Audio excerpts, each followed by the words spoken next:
आज मैं एक्सप्लेन करने वाला हूँ हाल ही में नेटफ्लिक्स पे रिलीज हुई स्ट्रेंजर थिंग्स सीजन 5 के वॉल्यूम 1 को। वॉल्यूम 1 में टोटल सिर्फ 4 एपिसोड्स हैं। पिछले सीजन का लिंक आपको डिस्क्रिप्शन पे मिल जाएगा। तो सीजन 5 की शुरुआत होती है 12 नवंबर 1983 का समय दिखाते हुए अपसाइड डाउन के जंगल में बने हुए कैसल बायर्स में हम विल को देखते हैं जो शुड आई स्टे और शुड आई गो गाना गा रहा होता है। अचानक उसे बाहर किसी की आवाज आती है। तभी डेमोगॉर्गन अचानक अंदर घुस आता है, मगर विल किसी तरह अपनी जान बचाकर वहां से भागता है और एक बड़े से पेड़ पर चढ़ जाता है। डेमोगॉर्गन भी पेड़ पर चढ़ने लगता है। अपनी जान बचाने के लिए विल दूसरे पेड़ पर छलांग लगा देता है, मगर वो टहनी पकड़ नहीं पाता और गिरते गिरते अपने बैग के सहारे एक टहनी से लटक जाता है। फिर आखिरकार वो नीचे गिरकर बेहोश हो जाता है। डेमोगॉर्गन उसे पकड़कर वेकना के पास लाता है। वेकना उसे जड़ों में जकड़ लेता है और कहता है, इंतजार खत्म, अब खेल शुरू। इसके बाद वो विल के मुंह में अपनी काली शक्ति डालने लगता है और कहता है कि अब मैं और तुम मिलकर हर चीज हासिल करेंगे। कहानी जाती है 5 साल के बाद, यानी 3 नवंबर 1987 में। माइक के घर में उसकी छोटी बहन हॉली जब खाना खाने के लिए टेबल सेट कर रही होती है, तभी उसे बाहर कुछ नजर आता है, जिसे देखकर वो खुश होती है और उसे हाय कहती है। तभी उसकी माँ कैरन उसे कहती है, जाओ सबको बुलाओ, नाश्ता तैयार है। हम देखते हैं कि अब विल, जॉनथन और उसकी माँ जॉयस माइक के घर पर ही रह रहे हैं। आखिरकार वो सभी लोग मिलकर नाश्ता कर रहे होते हैं।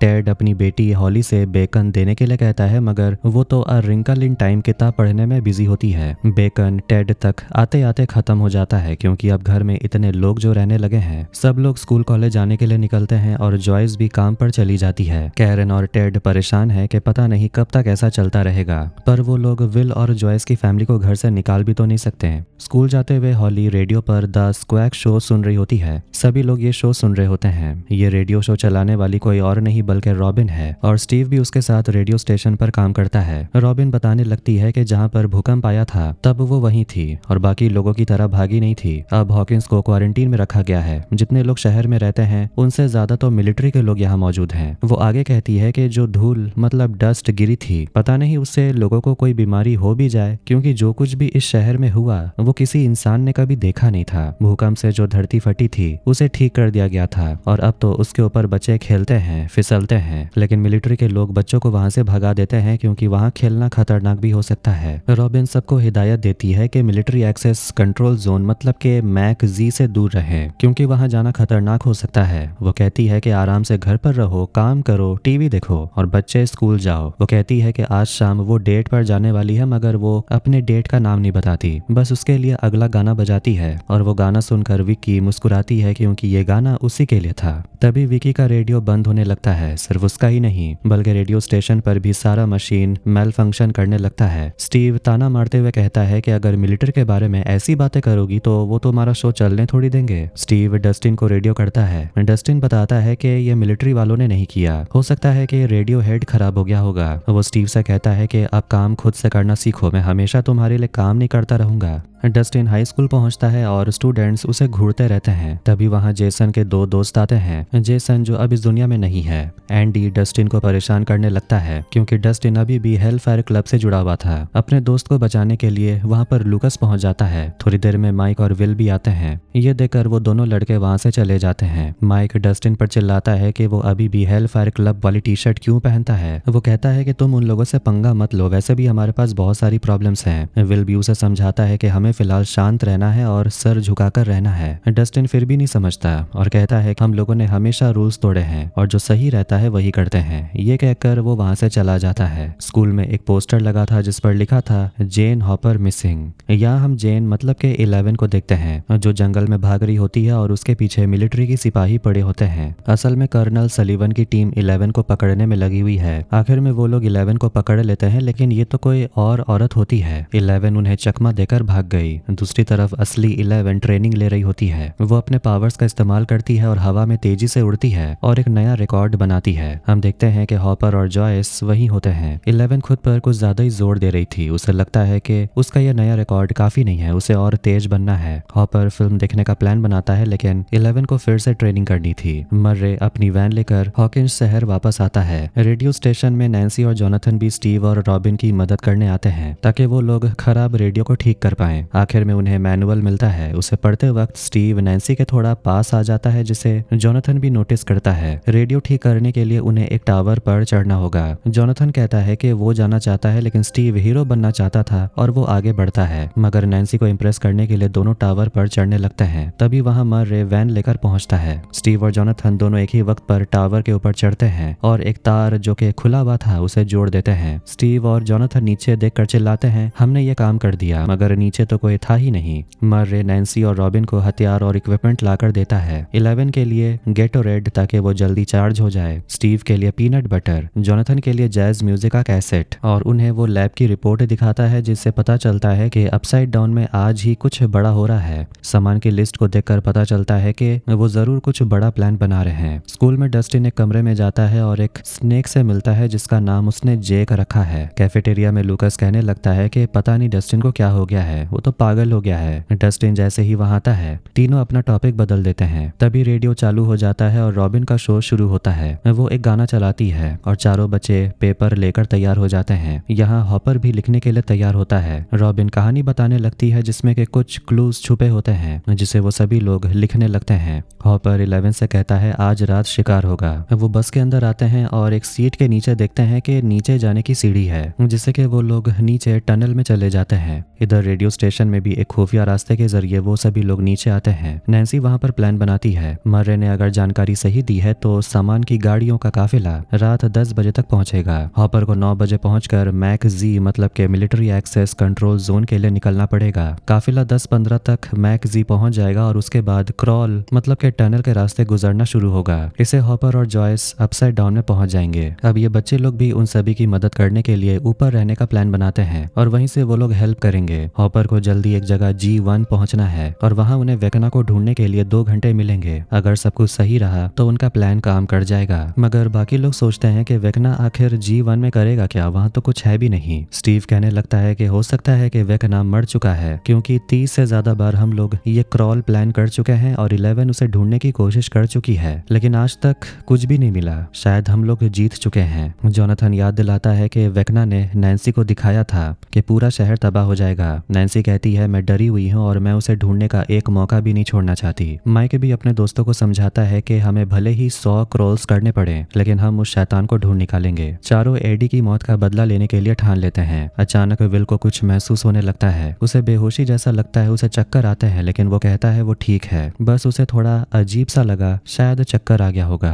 इसके बाद वो लोग शाम 6 बजे मिलने का प्लान करते हैं और चले जाते हैं। इधर एलिमेंट्री स्कूल में हॉली को देखते हैं जो अपने दोस्तों के साथ खेल रही थी, लेकिन तभी एक लड़का डेरेक आता है और उस झूले को जोर जोर से घुमाने लगता है। फिर टीचर सभी को अंदर बुलाती है, लेकिन हॉली को फिर से कोई नजर आता है जिसे वो हाय कहती है और उससे बात करने चली जाती है। ये देखकर टीचर उसके पीछे जाती है, लेकिन टीचर देखती है कि वहां तो कोई था ही नहीं। फिर हम एक लैब को देखते हैं जहां सार्जेंट रेमिरेस पहुंचता है। वहां अपसाइड डाउन के क्रिएचर्स पर एक्सपेरिमेंट हो रहा था। डॉक्टर के उससे पूछती है कि हुआ क्या। सार्जेंट रेमिरेस बताता है कि सलीवन अपनी टीम के साथ 11 को पकड़ने गया, लेकिन 11 नहीं मिली। रेमिरेस एक जानवर से डर जाता है, लेकिन डॉक्टर कहती है डरो मत, वो तुम्हें काटेगा नहीं, हाँ गला घोंट सकता है। और बताओ क्या बताना था तुम्हें। रेमिरेस जाने लगता है तो डॉक्टर उसे कहती है सलीवन से कहो कि मुझे वो लड़की चाहिए, क्योंकि यहाँ मासूम लोग मर रहे हैं। देखते हैं कि वो लोग जिस मिलिट्री बेस में होते हैं वो तो असल में अपसाइड डाउन में होता है। हॉपर और जॉयस 11 को क्रॉल ले जा रहे होते हैं, लेकिन हॉपर 11 को आने से मना कर देता है। 11 हॉपर से काफी गुस्सा थी और कहती है कि मुझे भी क्रॉल के लिए जाना है, लेकिन वो 11 से कहता है कि तुम यहीं पर रहो, अगर जाना ही है तो अपनी ताकत से उसे ढूंढो, क्रॉल पर जाने की क्या जरूरत है। जॉयस को दोनों का झगड़ा देखकर बुरा लगता है और वो हॉपर को समझाने लगती है कि 11 तैयार है और तुम आखिर उसे इस तरह डांटते क्यों रहते हो। हॉपर कहता है कि मैं उस जगह 1000 बार जा चुका हूँ और मुझे वहाँ पर सिर्फ सोल्जर्स मिलते हैं जो 11 को ढूंढ रहे हैं, इसीलिए मैं 11 को वहाँ लेकर नहीं जा सकता।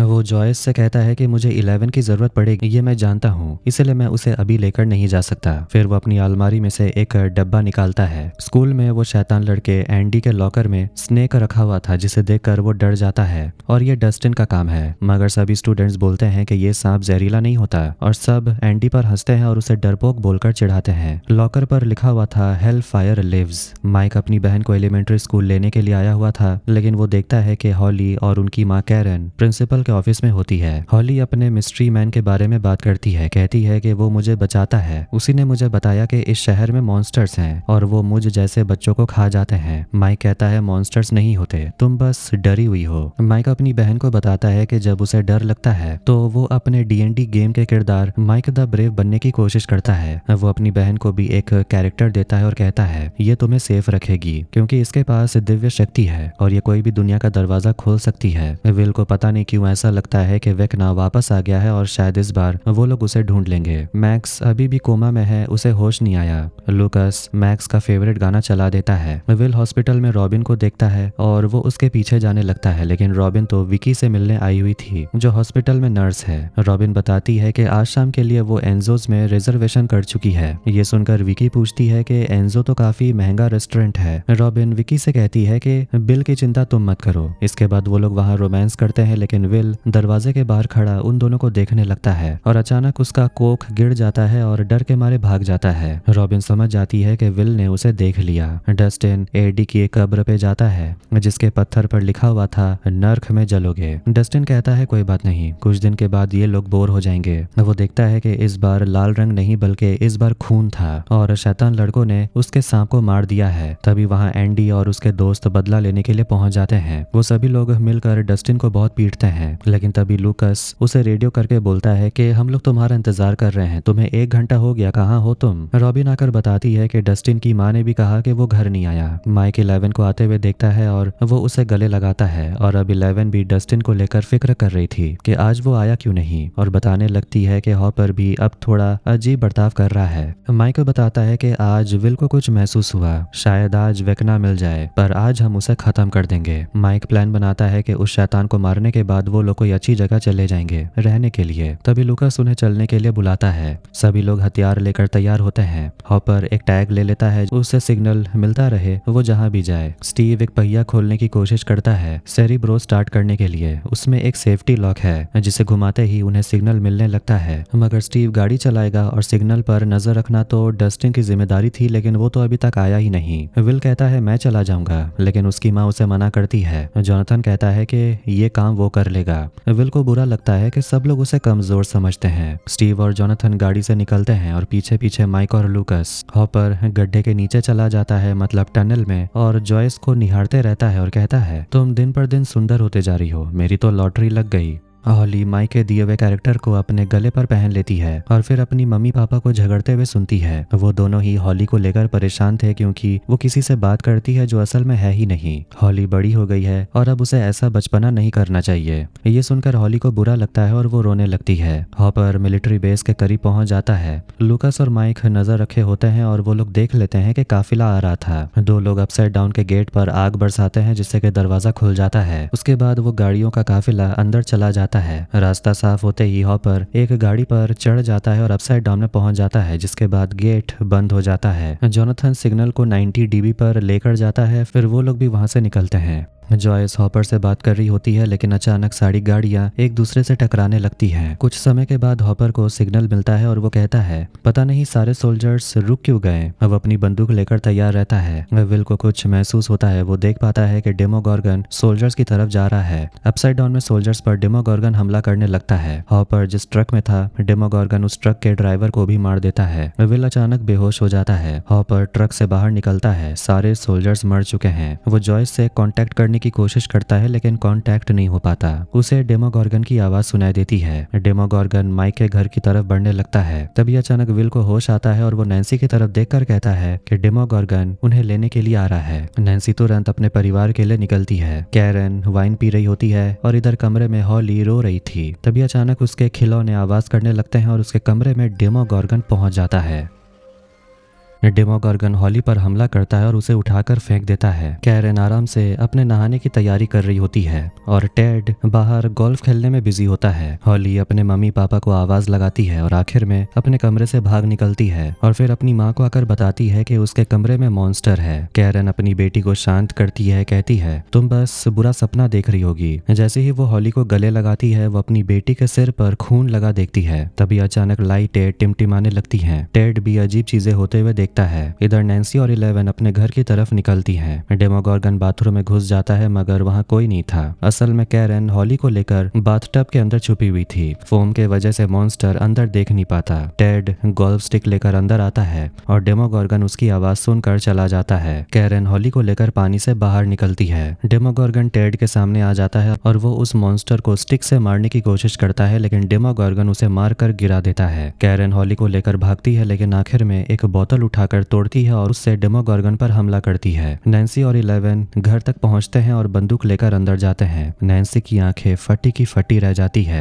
माइक पूछता है नैन्सी क्या हुआ। नैन्सी वहां पर अपनी माँ कैरन को बुरी तरह घायल देखती है। असल में डेमोगॉर्गन ने कैरन पर हमला कर दिया था। अपसाइड डाउन का दरवाजा बंद हो रहा था और अंदर से हॉली की आवाजें आ रही थी। 11 दरवाजा बंद होने से पहले अपसाइड डाउन के अंदर चली जाती है। इसके बाद घायल कैरन और टेड को तुरंत हॉस्पिटल लाया जाता है। नर्स नैन्सी और माइक को बाहर रहने को बोलती है। नैन्सी बिल्कुल टूट चुकी थी और वो वॉशरूम में जाकर अपने खून से सने हुए हाथ को धोते रहती है। अपने भाई से बात करते वक्त वो खुद को दोष देने लगती है कि वो अपनी फैमिली को बचाने के लिए कुछ कर सकती थी, उन्हें पहले ही शहर से बाहर भेज सकती थी। माइक कहता है कि मगर हम लोगों ने पूरी कोशिश की और सोचने लगता है कि आखिर वो मॉन्स्टर हॉली को क्यों ले गया, आखिर इस सब से हॉली का क्या लेना देना। नैन्सी कहने लगती है वेकना ने मुझे सब कुछ दिखाया था, हॉली मॉम डैड सब मर चुके होंगे, लेकिन हम लोगों ने क्या किया, हम लोगों ने उसकी बातों पर यकीन नहीं किया और अब सब कुछ धीरे धीरे सच हो रहा है। लुकस कहने लगता है कि वेकना बेरहम है और वो ऐसे ही लोगों को जिंदा नहीं छोड़ सकता।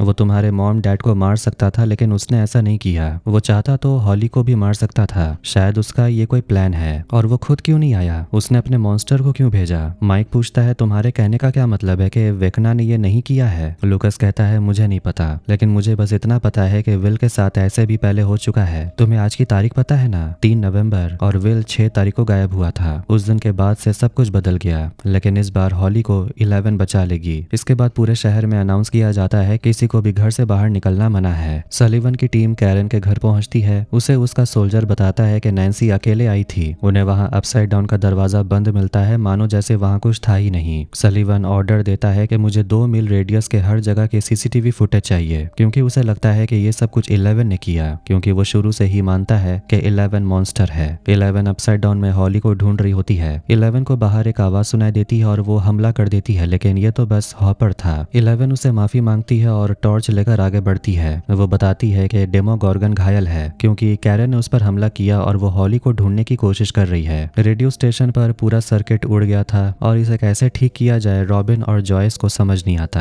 खैर रॉबिन फ्यूज लेने के लिए चली जाती है। जॉयस विल की चिंता करती है और उसे पूछती है कि तुम्हें जो विजन्स आ रही हैं क्या वो पहले की तरह ही है। विल कहता है कि इस बार के विजन्स और भी ज्यादा खतरनाक हैं। ऐसा लगता है जैसे हाइव माइंड से मेरा कनेक्शन जुड़ गया हो। विल कहती है लेकिन हमने तो कनेक्शन तोड़ दिया था। विल कहता है शायद ये कनेक्शन पूरी तरह कभी टूटा ही नहीं था। वो कहता है जब मैं कैलिफोर्निया में था तब ये कनेक्शन टूट गया था, लेकिन जब मैं यहाँ लौटा तो मुझे फिर से ये सब कुछ महसूस होने लगा। रॉबिन उसकी बातें सुन लेती और कहती है ऐसा हो सकता है कि तुम एक रिसीवर हो। समझो तुम्हारे ऊपर एक एंटीना है और माइंड फ्लेयर के पार्टिकल्स रेडियो वेव की तरह है, और जब ये एंटीना वेव्स के करीब आएगा तो सिग्नल सॉलिड हो जाएगा और दूर जाते ही सिग्नल टूट जाएगा। तब विल समझ जाता है कि अगर हॉली को ढूंढना है तो उसे करीब जाने की कोशिश करनी होगी। जॉयस फिर से मना करती है। विल बहुत समझाता है लेकिन फिर भी जॉयस उसकी एक नहीं सुनती। स्टीव अपनी गाड़ी की बैटरी ठीक करवा रहा था। जोनाथन उसे बता देता है कि नैन्सी के डैड कोमा में है और उसकी माँ का ऑपरेशन चल रहा है। स्टीव कहता है कि हमें हॉस्पिटल जाना चाहिए, मगर जोनाथन कहता है नहीं, हमारा जो प्लान है हम उसी को फॉलो करेंगे। स्टीव फिर भी अपना मन नहीं बदलता और कहता है रास्ते में ही तो हॉस्पिटल पड़ेगा, हमें फ्लावर्स लेकर नैन्सी के पास जाना चाहिए। जोनाथन उसे कहता है बस भी करो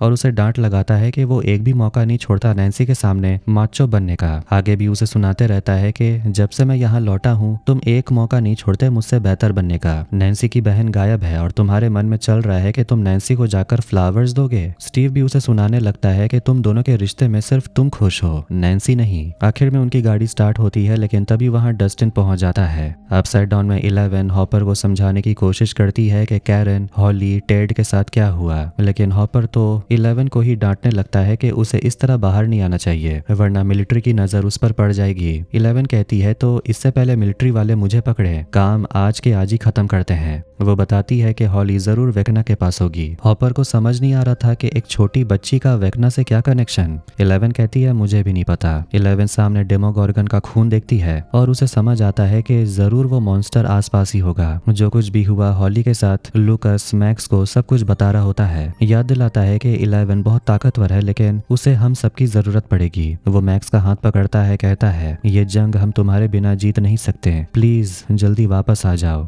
माइक अपने और नैन्सी के लिए कॉफी लाता है और एक जगह पर ए रिंकल इन टाइम किताब देखता है जो उसकी बहन पढ़ा करती थी। माइक नैन्सी से हॉली के इमेजिनरी फ्रेंड के बारे में पूछता है। कैरन ने बताया था कि उस फ्रेंड का नाम मिस्टर वॉटसेट है। माइक बताता है कि जब मैं स्कूल हॉली को लेने के लिए गया था तो हॉली ने बताया कि मिस्टर वॉटसेट ने उसे बताया कि हॉली को लेने के लिए मॉन्स्टर्स आ रहे हैं और उस दिन सच में एक मॉन्स्टर उसे उठाकर ले गया। ये कोई इत्तेफाक नहीं हो सकता। इसका मतलब साफ है कि ये कोई इमेजिनरी फ्रेंड नहीं बल्कि रियल है। नैन्सी पूछती अगर ऐसा है तो फिर हमने उसे देखा क्यों नहीं और ये कौन हो सकता है, और अगर उस आदमी को इतनी फिक्र थी तो उसने हमें या मॉम को क्यों नहीं बताया। माइक कहता है मुझे खुद नहीं पता, ये तो बस मेरी एक थ्योरी है। नैन्सी पूछती है ये कैसे पता लगाएंगे कि मिस्टर वॉटसेट है कौन। माइक कहता है ये तो तुम्हें बताना चाहिए, तुम तो रिपोर्टर हो। नैन्सी अपने भाई से कहती है कि तुम जाकर रिसेप्शनिस्ट से बात करो, उसे डिस्ट्रैक्ट करके रखो और मैं जाकर मॉम से बात करूंगी जिन्हें जरूर मिस्टर वॉटसेट के बारे में पता होगा। इधर स्टीव डस्टिन को सब कुछ बता रहा होता है और उसे ताना भी मारता है कि इतना सब कुछ हो गया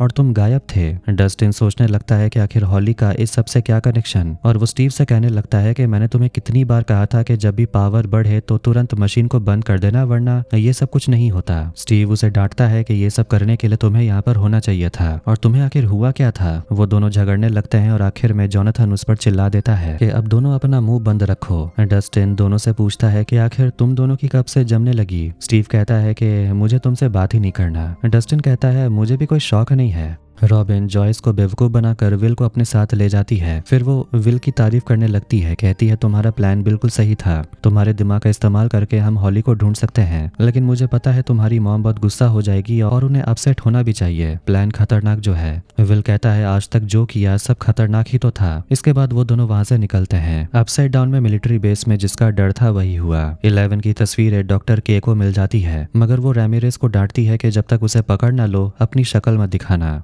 रैमिरेज कहता है कि 11 यहीं अपसाइड डाउन में है। 11 डेमोगॉर्गन के खून को फॉलो करती है, तेजी से दौड़ रही होती है। हॉपर स्लो हो गया था तभी 11 दिखती है कि हॉपर को चोट लगी हुई है और उसका खून बह रहा था, इसलिए वो उसकी मरहम पट्टी करने लगती है। हॉपर बताता है कि मैं भी बचपन में तुम्हारी तरह था, अपनी बाप की बिल्कुल भी नहीं सुनता था। बात इतनी बढ़ गई कि उन्होंने मुझे सीधे आर्मी ऑफिस में भर्ती करवा दिया। वहां भी मैं खुद को सबसे स्मार्ट समझता था लेकिन असल में मैं बहुत ही ज्यादा बेवकूफ था, दिमाग से नहीं दिल से सोचता था तुम्हारी तरह। फिर वो अपनी बेटी सारा को याद करता है, कहता है कि सारा बहुत ही हिम्मत वाली थी, हर दिन मौत को चुनौती दे रही थी। डॉक्टर्स भी हैरान थे, उन्हें लगा कि सारा बच जाएगी लेकिन सारा सबको छोड़कर चली गई। हॉपर रोने लगता है क्योंकि वो नहीं चाहता कि वो फिर से अपनी बेटी को खो दे, मतलब 11 को। तभी उन्हें सामने से डेमोगॉर्गन के चिल्लाने की आवाज आती है। फिर वो दोनों आवाज की तरफ बढ़ते हैं। नैन्सी और माइक डॉक्टर से बात करते हैं, रिक्वेस्ट करते हैं कि उन्हें अपनी माँ से मिलना है, लेकिन डॉक्टर मना कर देते हैं कि कैरन को अभी आराम की जरूरत है और उनके गले का जख्म अभी काफी गहरा है, अगर वो होश में आ भी गई तो वो बात नहीं कर पाएगी। तभी जेनिटर्स को देखकर नैन्सी को एक आइडिया आता है। जोनाथन को एक सिग्नल सुनाई देता है मगर यह हॉपर का नहीं था, बस कोई इंटरफेरेंस था।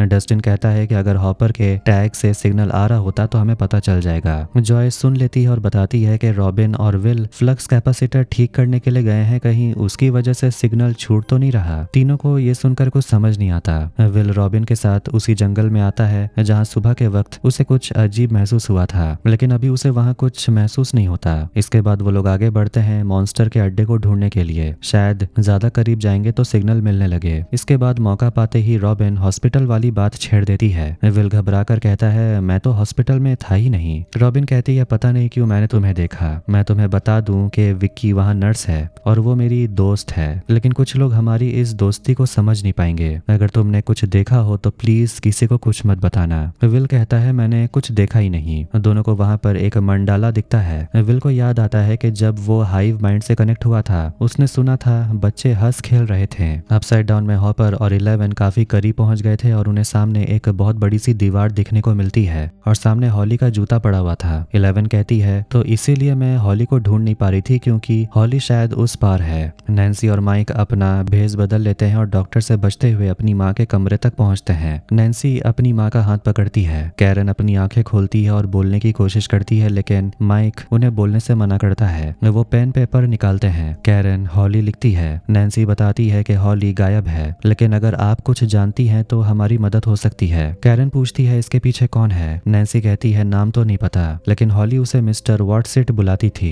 कैरन डरने लगती है। विल और रॉबिन एलिमेंट्री स्कूल पहुंचते हैं और उस झूले के पास आते हैं जिसमें पहले हॉली घूम रही थी। कैरन बताती है टीचर ने कहा था हॉली किसी से बात कर रही थी, मगर वहां असल में कोई था भी नहीं। विल बताता है मैं यहीं था, क्योंकि तब आसमान घूम रहा था, मतलब मैंने विजन यहीं से देखा। रॉबिन कहती है मगर तुमने कहा था तुम डेमोगॉर्गन को देख रहे थे। कैरन लिखकर बताती है मिस्टर वॉटसिट लंबा है, उसके पास पॉकेट वॉच है, वेस्ट पहनता है। विल यहाँ समझ जाता है कि वो वेकना के विक्टिम्स की आंखों से देख रहा था, मतलब वो ये सब कुछ हॉली की आंखों से देख रहा था। कैरन उस आदमी का नाम लिखती है, हेनरी। ये देखकर सब घबरा जाते हैं। हॉली जिसे असली में देखती थी वो कोई और नहीं बल्कि हेनरी क्रील था, जिसे वो क्रील हाउस में लेकर आता है।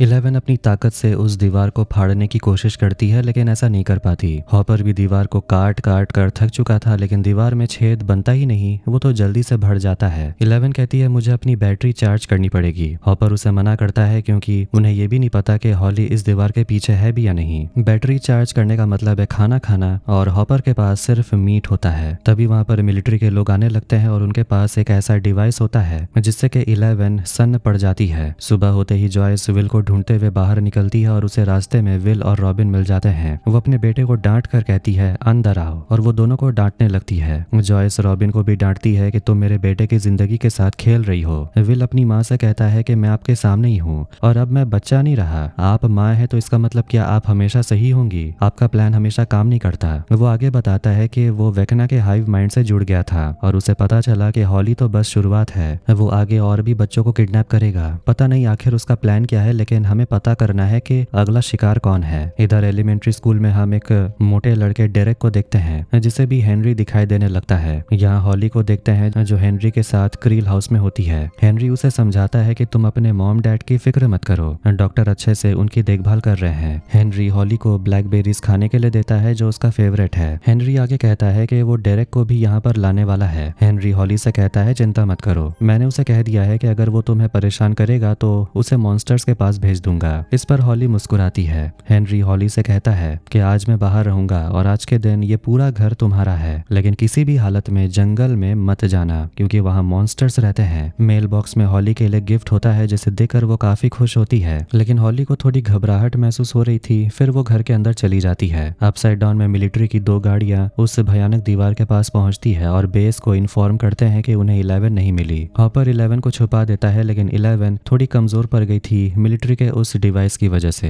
हॉपर बाहर एक सोल्जर को टॉयलेट करते हुए देखता है जिसे बगल में लगा हुआ एक बड़ा सा खंजर मिल जाता है। लेफ्टिनेंट एकर्स अब उस इंसान को ढूंढना चाहता है जिसका ये खंजर है। वो लोग उस मशीन को जैसे ही 11 के डायरेक्शन में घुमाते हैं, 11 जोर से आवाज करती है जिससे कि सोल्जर उसी डायरेक्शन में बढ़ने लगते हैं। हॉपर सोल्जर पर गोली चलाने लगता है, लेकिन आखिर में उसकी गोली खत्म हो जाती है। हॉपर 11 को कसकर पकड़ लेता है जब सोल्जर्स उन पर अंधाधुंध गोली चला रहे थे। आखिर में वो 2 ग्रेनेड सोल्जर की तरफ फेंकता है जिससे बड़ा धमाका होता है। हॉपर गन रिलोड करके मिलिट्री गाड़ी के ऊपर लगे उस मशीन को तबाह कर देता है, जिसके बाद 11 ठीक होकर बाहर आती है और बचे हुए सोल्जर्स को मार देती है। Steve, Jonathan, Dustin radio station पहुंचते हैं। फिर वहां नैन्सी, माइक, लुकस भी आते हैं और डस्टिन अपने दोस्तों से झूठ बोलता है कि वो एक खंबे से टकरा गया था जिससे उसका ये हाल हो गया। विल डेरेक के बारे में सबको बता देता है कि अब वही है वेकना का अगला शिकार। विल आगे बताता है कि वेकना के दिमाग में वो घुस सकता है और वेकना बच्चों के दिमाग में घुस सकता है। कहा जाए तो वेकना एक तरह का सीरियल किलर है जो अपने शिकार का पीछा करता है ताकि उसके दिमाग के अंदर घुस सके, जैसे कि उसने क्रिसी और मैक्स के साथ किया। मगर इस बार उसका तरीका थोड़ा अलग है। नैन्सी बताती है वेकना इस बार हेनरी बनकर आया था, बच्चों का भरोसा जीतने और उनका दोस्त बनने के लिए। विल कहता है कुछ भी हो जाए हमें डेरेक को बचाना ही होगा। फिर वो प्लान बनाने लगते हैं डेरेक को किडनैप करने का जब उसके पेरेंट्स सो गए होंगे, लेकिन उन्हें डेरेक की आंखों में पट्टी बांधनी होगी ताकि वो उन सभी को ना देख ले और और उस जगह को ना देख ले जहाँ वो डेरेक को ले जाएंगे। डस्टिन कहने लगता है कि अगर हम लोग उस लड़के के पीछे पड़ गए तो हॉली को कौन ढूंढेगा, ऐसे में तो वेकना को भी ढूंढ नहीं पाएंगे। माइक कहता है एक तरीका है जिससे हम डेरेक और हॉली दोनों को ढूंढ सकते हैं। माइक प्लान बनाता है डेमोगोर्गन से लड़ने का ताकि वो भागकर अपने मास्टर वेकना को सब कुछ बता दे,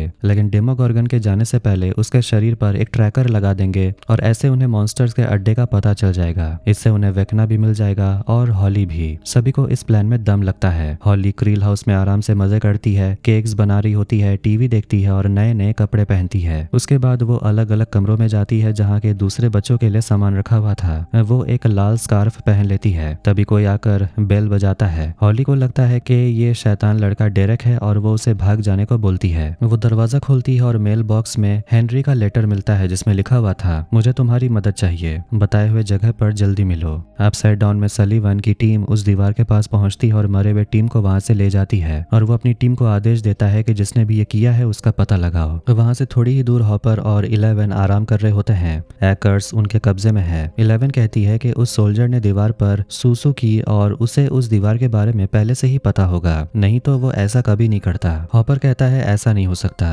और उसे बस अगले काफिले के आने का इंतजार है ताकि वो यहाँ से निकलकर सभी को इस दीवार के बारे में बता सके। 11 कहती है कि बाहर जाने से कुछ फायदा नहीं होने वाला, किसी को नहीं पता दीवार कैसे पार करनी है, इस सोल्जर को जरूर पता होगा। 11 कहती है मुझे बस 20 मिनट दीजिए, मैं उस सोल्जर से उगलवा सकती हूँ। हॉपर उसे कहता है तुम बहुत जिद्दी हो। स्कूल में मिस्टर क्लार्क बच्चों को वर्म होल के बारे में पढ़ा रहे होते हैं, लेकिन सिर्फ एरिका ही इंटरेस्ट लेकर सुन रही होती है। वो देखती है कि लूकस और माइक उसे बाहर बुला रहे थे। एरिका बाहर आती है, कहती है 1 मिनट है, जो कहना चाहते हो कहो। वो लोग उसे सब कुछ बता तो नहीं सकते, बस ये कहते हैं कि डेरेक खतरे में है और उसकी दीदी टीना तुम्हारी दोस्त है, तुम्हें बस उसके घर में किसी तरह घुसना है। एरिका मना कर देती है क्योंकि टीना से उसकी दुश्मनी हो गई है। 1 मिनट भी खत्म हो जाता है, लेकिन माइक उसे कहता है कि मेरी बहन हॉली की जान खतरे में है। इधर हॉस्पिटल में विल और रॉबिन आते हैं और रॉबिन मिसेस मैसी नाम की औरत से मिलने के लिए आती है, जिसे वो अपनी दादी बताती है। असल में वो उसकी दादी नहीं है, बस उससे मिलने आई है क्योंकि मिसेस मैसी के पास नींद की गोलियां होंगी जिसकी मदद से वो लोग डेरेक के पेरेंट्स को सुला सकते हैं। लेकिन कॉरिडोर में उन्हें विकी मिल जाती है तो रॉबिन को छुपना पड़ता है क्योंकि उसने विकी को प्रॉमिस किया था कि आज शाम वो लोग एंजोस जाएंगे, लेकिन अब तो वो लोग जा नहीं सकते तो प्लान कैंसिल करना पड़ेगा और विकी ये समझेगी नहीं। विल रॉबिन से कहता है तो फिर एक बार उसे किस कर लो, वो मान जाएगी। रॉबिन कहती है मुझे पता था, तुमने सब कुछ देख लिया। विल पूछने लगता है तुम्हें कैसे पता चला कि तुम्हें विकी पसंद है। रॉबिन बताती है उसके साथ मैंने काम किया तो बस ऐसा लगा जैसे मैं उसे पसंद करती हूँ। पहले हम लोग दोस्त थे, फिर मुझे समझ आ गया। आखिर में वो लोग नींद की गोलियां चुरा लेते हैं।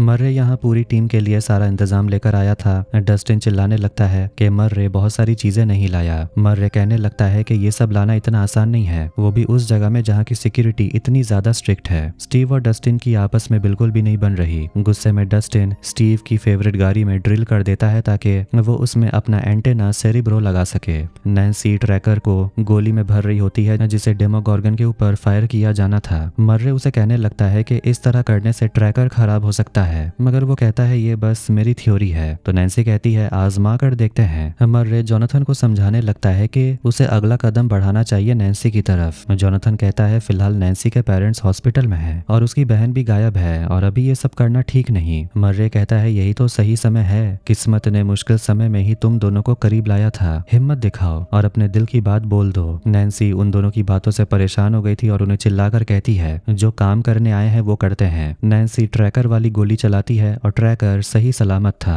मर्रे जाते जाते जोनाथन से कहता है अपनी दिल की बात उसे कह दो और देखता है कि मर्रे के कैसेट में एक रिंग था। अपसाइड डाउन में एकर्स मुंह खोलने से मना कर देता है, कहता है मैं तो बस एक आम सिपाही हूँ। हॉपर उसे कहता है कि मुझे पता है कि तुम स्पेशल फोर्सेस में हो, तुम सलीवन के कुत्ते हो। एकर्स 11 के बारे में कहता है कि वो एक मॉन्स्टर है, उसने अपने ताकत से हेलीकॉप्टर को क्रैश करा दिया था जिसमें मेरा दोस्त मर गया। हॉपर उसे कहता है कि उस लड़की को बचाने के लिए मैं तुझ जैसे हजारों कुत्तों को मार सकता हूँ। हॉपर डॉक्टर के बारे में पूछता है तो एकर्स घबराकर पूछता है कि तुम्हें इस डॉक्टर के बारे में किसने बताया। हम देखते हैं कि 11 असल में एकर्स के दिमाग के अंदर है। 11 सिपाही के सिर पर हाथ रखती है। 11 देख लेती है कि अपसाइड डाउन में एक मिलिट्री बेस है। 11 लैब के अंदर पहुंच गई थी और वो एक बड़ा सा दरवाजा दरवाजा देखती है। एकर्स बताने से मना करता है कि उस दरवाजे के पीछे क्या है। 11 दरवाजे के पीछे जो देखती है वो तुरंत वापस लौट आती और हॉपर को बताती है कि उस दरवाजे के पीछे वही है जो मेरे जैसा ताकतवर है। शायद वेकना मिलिट्री वालों के पास है।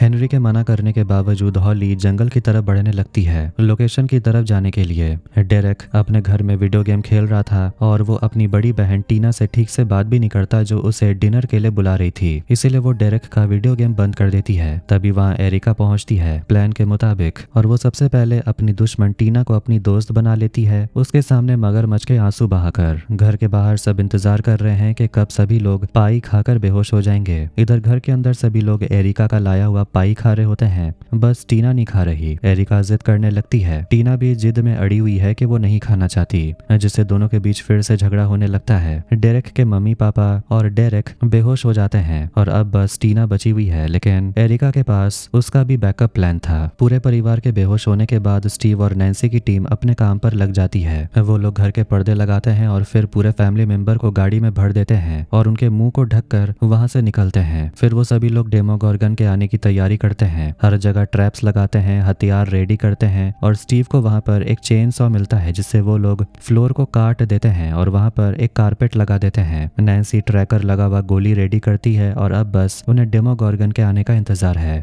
रॉबिन, विल, जॉयस, डेरेक और उसके परिवार के पास होते हैं जो फिलहाल बेहोश है। विल अपनी माँ से माफी मांगता है कि वो गाड़ी में थोड़ा गुस्सा हो गया था। जॉयस भी माफी मांगती है कि वो कुछ ज्यादा ही प्रोटेक्टिव हो जाती है। वो कहने लगती है कि जब तुम पहली बार गायब हुए थे मैं घर आई थी और मैं टीवी देखते देखते सो गई। 8 घंटे बाद मुझे पता चला तुम गायब हो गए हो। मैं तुम्हारा ख्याल नहीं रख पाई, इसलिए मैं अभी थोड़ी प्रोटेक्टिव हो जाती हूँ। डेरेक के घर के बाहर लाइटें झपकने लगती हैं, मतलब डेमोगोर्गन आने वाला है। तभी घर के अंदर अपसाइड डाउन का पोर्टल खुलता है और डेमोगोर्गन अंदर आ जाता है। डेमोगोर्गन डेरेक समझकर एक डमी उठा लेता है। लूकास मौका देखकर उस पर हमला बोलता है और फिर एक ट्रैप में पैर लगते ही कील डेमोगोर्गन के शरीर में चुभ जाते हैं। लूकास कारपेट वाली जगह पर आता है जिसमें पैर रखते ही मॉन्स्टर नीचे लटक जाता है। माइक मार मार कर मॉन्स्टर को नीचे फेंक देता है जहाँ पर कांटेदार तार होती है। जोनाथन डेमोगोर्गन पर आग लगा देता है, लेकिन ट्रैकर वाली गोली चलाने से पहले ही डेमोगोर्गन वहां से भाग जाता है। डस्टिन अपने एंटेना सेरिब्रो की मदद से डेमोगोर्गन का पीछा करता है। इधर डेरेक को अचानक होश आता है। विल कहता है अब कुछ नहीं हो सकता,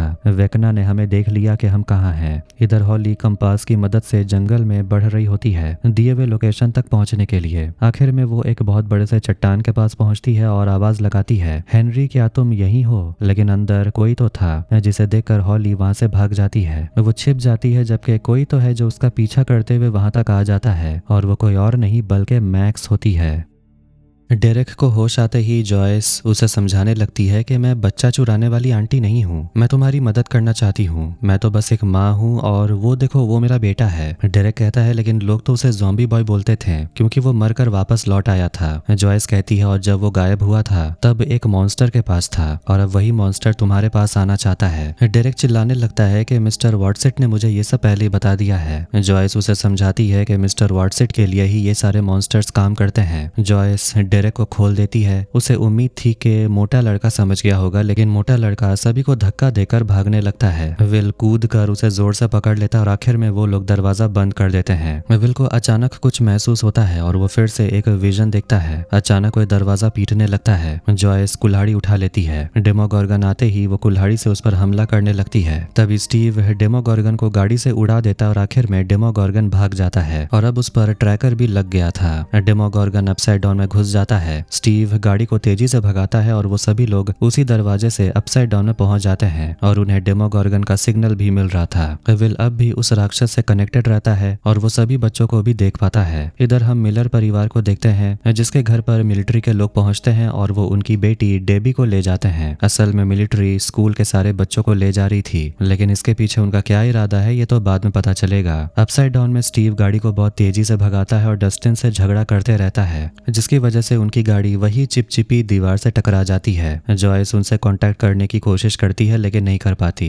रॉबिन कहती है मतलब कि सभी लोग अपसाइड डाउन पहुंच गए हैं। विल उस बड़ी सी दीवार की पेंटिंग बनाता है, बताता है कि हॉली और 3 बच्चे भी वही हैं। डेरेक खुशकिस्मती से बच गया क्योंकि विल को इसका एहसास हो गया था। विल बताता है कि और भी बच्चे किडनैप होंगे। सब सोचते हैं कि पता नहीं वेकना इन बच्चों के साथ क्या करेगा। लूकास और माइक आकर बताते हैं कि मिलिट्री बच्चों को लेकर बस में कहीं जा रहे थे, मतलब सिर्फ वेकना वेकना ही नहीं है जिसे बच्चे चाहिए। अपसाइड डाउन मिलिट्री बेस में डॉक्टर सलीवन को बताती है कि हॉकिंस में 9 से 10 उम्र के 73 बच्चे मौजूद हैं। उन सभी को किडनैप कर रही है 11। शायद 11 का कोई प्लान है, वो उन्हें मार रही है या उन्हें बचा रही है, फर्क नहीं पड़ता। इसीलिए मिलिट्री के लोग बच्चों को बचा रहे हैं क्योंकि उन्हें लगता है कि 11 मॉन्स्टर है। डॉक्टर सलीवन को ऑर्डर देती है कि तुम्हें मैगजी तुरंत पहुंचना होगा और ये मेरा ऑर्डर है। रामिरेज डॉक्टर से कहता है कि ये बच्चे बहुत छोटे हैं और इन्हें चारा बनाना ठीक नहीं, लेकिन डॉक्टर उसकी कोई बात नहीं सुनना चाहती। इधर मैक्स हॉली को बताती है कि वो उसके घर बहुत बार आ चुकी है। हॉली मैक्स को पहचान लेती है, कहती है तुम तो वही हो जो स्केट बोर्ड पर घूमती हो और वॉकमैन लगाकर गाना सुनती हो। मैक्स कहती है तुम्हें लग रहा होगा कि मैं कोमा में हूँ, लेकिन मैं यहाँ कैसे। एक आवाज होने पर मैक्स उसे अपने साथ ले जाती है और मैक्स बताती है कि ये लेटर उसने हॉली को लिखा था क्योंकि वो हॉली को बचाना चाहती थी। मैक्स हॉली को अपने घर लेकर आती है और वहाँ से काफी अच्छा नजारा भी दिखता है। हॉली पूछती है हम सब कहाँ हैं। मैक्स बताती है एक मेमोरी में। देखने में अच्छी लग रही होगी लेकिन यह है नहीं, असल में ये जगह एक जेल है। यहाँ स्कूल के स्टूडेंट्स को मिलिट्री बेस में लाया जाता है। एरिका ये बात बाकी टीम को बता देती है। जॉयस और बाकी सभी लोग बच्चों को बचाने का प्लान बनाते हैं। प्लान तो बन जाता है लेकिन अंदर जाने के लिए कोई ऐसा चाहिए जिस पर मिलिट्री की नजर न पड़े, और ये काम करने के लिए डेरेक से बेहतर कोई और नहीं है। अपसाइड डाउन में एकर्स अपने हाथ खोलकर बाहर आ जाता है। हॉपर मिलिट्री बेस पर नजर रखता है और वो 11 से पूछता है कि तुमने कहा कि वेकना अंदर है, मतलब हो सकता है उसके पास पावर्स नहीं है, मगर अगर उसके पास पावर्स नहीं है तो उसने बच्चों को किडनैप कैसे किया। 11 अंदर जाने की प्लानिंग करती है तो हॉपर मना कर देता है। तभी डस्टिन जो कि अपसाइड डाउन में ही है वो रेडियो करके बताता है कि वो लोग एक दीवार से टकरा गए हैं जो काफी बदबूदार और चिपचिपी है। हॉपर भी बताता है कि वो लोग भी ऐसी ही जगह पर हैं लेकिन वो दोनों शहर के बिल्कुल उल्टी तरफ पर हैं। हॉपर उसे कहता है ऐसे बात करना सेफ नहीं, हम तुम्हें लेने आएंगे। इधर मैक्स हॉली को सब कुछ बता रही होती है कि कैसे हॉकिंस 2 हिस्सों में फट गया था। कहने लगती है कि वो कुछ समय के लिए मर गई थी लेकिन उसे होश आया और वो रेनबो रूम में थी। फिर वो एक दरवाजा खोलती है और अलग दौर में पहुंच जाती है 1959 में, मतलब 30 साल पहले। बाद में समझ आया कि वो हेनरी के दिमाग में फंसी हुई है। मैक्स आगे बताने लगती है कि वो ऐसे ही अलग अलग टाइम में जाती थी लेकिन आखिरकार वो भटक कर शुरुआत में ही आ गई। एक बार मैक्स को रेनबो रूम में उसका फेवरेट गाना सुनाई दे रहा था। ये वही समय था जब लूकस ने मैक्स के लिए उसका फेवरेट गाना बजाया था। मैक्स कागज को फाड़ देती है इस उम्मीद में कि वो अपने दोस्तों के पास पहुंच जाएगी। इधर डेरेक मिलिट्री बेस पहुंच जाता है और बहाना मारता है कि मैं तो पीछे ही छूट गया। अंदर बच्चों वाले कमरे में सभी मस्ती कर रहे होते हैं और अब डेरेक को वॉशरूम जाना था। मर्रे फिर सभी के लिए सप्लाईज लेकर आता है और फोम वाली गद्दी भी लेकर आता है। डेरेक वॉशरूम से जॉयस से कांटेक्ट करता है। जॉयस उसे कहती है कि मिस्टर वॉटसिट को जिन लोगों ने भी देखा है उन्हें इकट्ठा करो, हम जल्दी तुम लोगों को लेने पहुंचेंगे। अपसाइड डाउन में 11 मिलिट्री बेस के अंदर जाने की तैयारी करती है। जैसे ही बिजली कड़कती है वो दौड़कर छलांग लगाती है और तभी लैंड करती है जब दूसरी बार बिजली कड़कती है ताकि लोगों को शक ना हो। फिर वो एक सोल्जर को मारकर हॉपर को अंदर ले आती है। 11 हॉपर को थैंक यू कहती है उसे ये सब कुछ सिखाने के लिए। डेरेक बच्चों को बताने लगता है कि वॉटसिट के कहने पर हमें वॉशरूम में जाकर छुपना होगा क्योंकि मॉन्स्टर्स हमें लेने आ रहे हैं। कुछ बच्चे उसे पागल समझते हैं लेकिन डेबी मिस्टर वॉटसिट को जानती थी। माइक विल से डेमोगॉर्गन के बारे में पूछता है तो विल बताने लगता है कि कल वो उसे महसूस कर पा रहा था जैसे कि वो राक्षस से जुड़ गया हो। माइक विल से कहता है कि जिस तरह वेकना डेमोगॉर्गन को कंट्रोल कर सकता है तुम भी कर सकते हो। दोनों को बातें करते हुए रॉबिन देख रही होती है और फिर सभी लोग टनल के अंदर चले जाते हैं।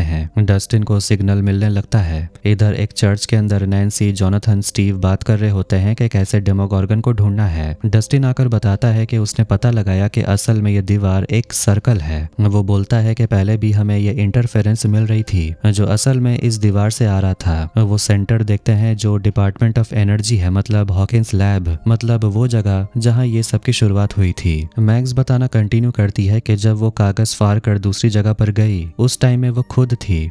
ये वो टाइम है जब वेकना ने उसे चुना था। कहती है कि आखिरकार उसने बाहर जाने का रास्ता ढूंढ लिया था। वो बहुत करीब थी, इतने करीब कि वो लूकस के हाथ को महसूस कर पा रही थी। वो लूकस की तरफ भागती है लेकिन अचानक गाना बंद हो जाने के वजह से पोर्टल भी बंद हो जाता है। हेनरी से वो भागती रही और आखिरकार इसी चट्टान के अंदर वो पहुंच गई। हेनरी अंदर आने से डर रहा था। मैक्स को लगता था कि यहाँ कुछ तो है इसीलिए वो यहाँ सुरक्षित है। अब वो अपनी किस्मत को मान चुकी थी कि वो यहाँ से कभी निकल नहीं पाएगी, लेकिन फिर उसकी नजर पड़ी हॉली पर और उसे उम्मीद मिली कि अब वो यहाँ से भाग सकते हैं। मैक्स हॉली से कहती है हेनरी आने वाला है और तुम्हें वापस उस घर में जाना होगा। इधर टनल में रॉबिन विल से बात करती है और उसे बताती है कि उसे सबसे पहले टैमी नाम की लड़की से प्यार हो गया था। वो उसके साथ रहने के सपने देखने लगी, लेकिन फिर कहानी में स्टीव आ गया और टैमी स्टीव से प्यार करने लगी। इस पर रॉबिन बहुत ज्यादा दुखी हुई, जैसे कि वो डिप्रेशन में चली गई हो। लेकिन फिर उसे बचपन याद आया कि वो कितनी केयर फ्री हुआ करती थी और उसे ये भी समझ आया कि वो असल में जो है उससे उसे डरना नहीं चाहिए।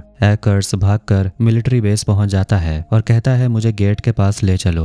हॉपर और 11 डॉक्टर का कार्ड चुराते हैं दरवाजा खोलने के लिए, लेकिन दरवाजा नहीं खुलता। हॉपर डॉक्टर को मारकर बेहोश कर देता है। इसके बाद 11 को अपनी ताकत का इस्तेमाल करके दरवाजा खोलना पड़ता है, लेकिन उससे पहले ही अलार्म बजने लगता है और उसी तेज फ्रिक्वेंसी की आवाज की वजह से 11 कमजोर होने लगती है। माइक और लूकस मिलिट्री बेस के अंदर वाले वॉशरूम तक पहुंच जाते हैं। एक लड़की वॉशरूम से आवाज आते हुए सुनती है, लेकिन बिना ध्यान दिए चली जाती है। डेरेक उन बच्चों को जमा कर चुका था जिन्हें मिस्टर वाटसेट नजर आता था। डेबी वॉशरूम पहुंचती है, तभी लूकस जमीन तोड़ते हुए बाहर आता है। डेरेक के इशारों पर धीरे धीरे सभी बच्चे बाथरूम से होते हुए टनल तक पहुंच जाते हैं। माइक देखता है कि पाइप से पानी लीक हो रहा था, जिससे वो घबराने लगता है।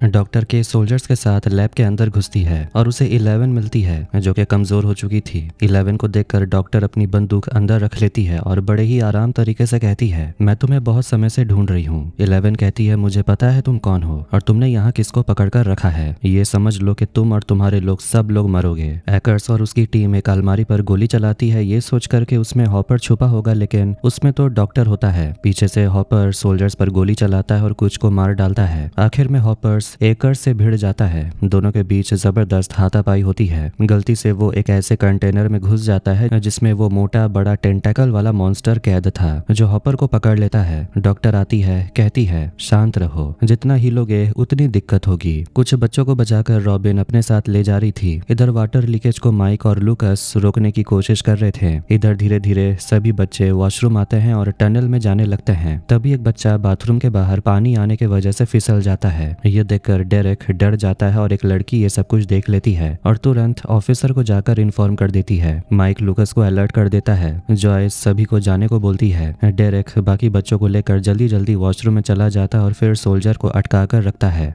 इधर डॉक्टर हॉपर से पूछती है जिस लड़की को तुमने इतने सालों से छुपा कर रखा, आखिर उसे उस जगह तुम क्यों ले आए जहां उसे आना ही नहीं चाहिए था? ऐसा क्या है उसमें जो तुम हमसे छुपा रहे हो? हॉपर कुछ नहीं बताता। डॉक्टर टेम्परेचर बढ़ा देती है जिससे कि मॉन्स्टर कमजोर हो जाता है। फिर टेम्परेचर कम कर देती है जिससे मॉन्स्टर उसे जोर से जकड़ लेता है। डॉक्टर कहती है मैं तुम्हें बचा सकती हूँ, बस अपना मुंह खोलना होगा। 11 अपनी पावर इस्तेमाल नहीं कर पा रही, लेकिन किसी तरह वो डॉक्टर को स्टैब कर देती है। हॉपर किसी तरह कूद कर खुद को बचा लेता है और फिर डॉक्टर को बंदूक की नोक पर पकड़ लेता है और उसे बेहोश कर देता है। इधर वॉशरूम में माइक, विल, डेरेक सोल्जर्स को अटका कर रखते हैं, लेकिन ज्यादा देर टिक नहीं पाते और वो लोग टनल में जाने वाला गड्ढा देख लेते हैं। हॉपर 11 को लेकर निकलने वाला था और वो 11 को कंपास देता है, कहता है तुम ये लेकर डस्टिन तक पहुंच जाओगी। लेकिन तभी 11 गलती से हॉपर के जैकेट को खोल देती है जिसके अंदर बॉम्ब लगा हुआ था। अब हॉपर कहने लगता है ये आखिरी ऑप्शन है, मैं तुम्हें कुछ नहीं होने दूंगा, मेरे लिए तुमसे बढ़कर और कोई नहीं, तुम नहीं जानती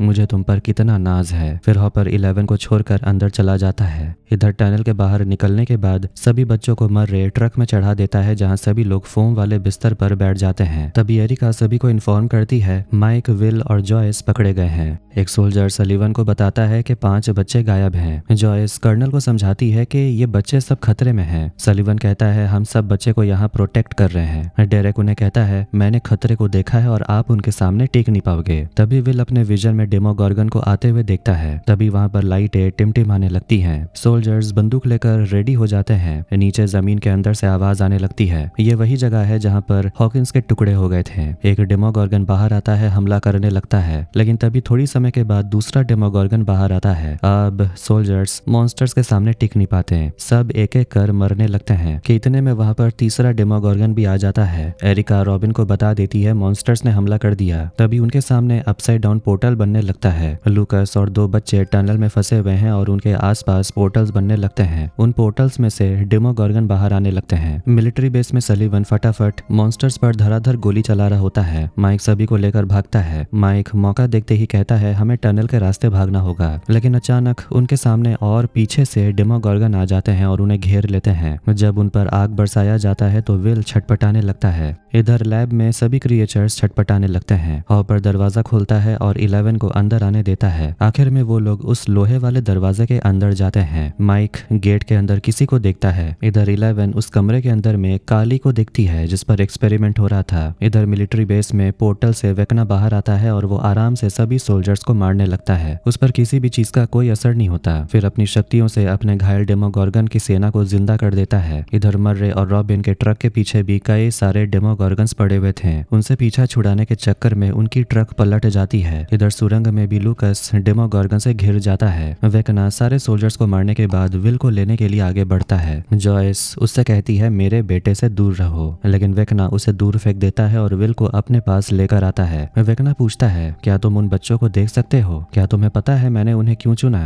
क्योंकि बच्चे कमजोर होते हैं, शरीर से और दिमाग से भी। लूकस घायल हो गया था और उसके साथ जो दो बच्चे थे उन्हें डेमोगॉर्गन्स ले जाते हैं। ट्रक से भी बच्चे गायब हो गए थे। वेकना विल से कहता है ये बच्चे बहुत जल्दी बहक जाते हैं और इन बच्चों में सबसे पहले तुम थे। तुम्हें तोड़ना बहुत आसान था। तुमने ही मेरी ताकत का एहसास दिलाया कि मैं क्या हासिल कर सकता हूँ। वेकना विल को छोड़कर वापस अपनी दुनिया में चला जाता है, जिसके बाद डेमोगॉर्गन फिर लौटते हैं रॉबिन, लूकस और माइक को मारने के लिए। विल को तभी रॉबिन की कही गई बात याद आती है कि मैं हर जगह जवाब ढूंढने की कोशिश कर रही थी, लेकिन वो जवाब तो मेरे अंदर ही था। फिर पुरानी वीडियो देखते हैं कि कैसे विल और माइक और बाकी सभी लोग दोस्त बने, कैसे उसने अपने भाई जोनाथन के साथ मिलकर कैसल बायर्स बनाया। माइक जैसे ही अपनी आंखें खोलता है देखता है कि डेमोगॉर्गन फ्रीज हो गया था और उन्हें फ्रीज करने वाला विल था, जिसकी आंखें सफेद हो चुकी थी। विल उन तीनों डेमोगॉर्गन को वैसे ही मारता है जैसे वेकना अपने शिकारों को मारता है। सबके हाथ पैर तोड़ने के बाद विल अपनी नाक से खून पोंछता है और ये देखकर जॉयस हैरान थी। और इसी जबरदस्त एंडिंग के साथ सीजन 5 वॉल्यूम 1 यहीं पर एंड होता है। तो कैसा लगा ये वीडियो कमेंट करके जरूर बताएं। वीडियो पसंद आया वीडियो को लाइक कर दें, चैनल को भी सब्सक्राइब कर दें। मिलते हैं नेक्स्ट वीडियो में। Take care.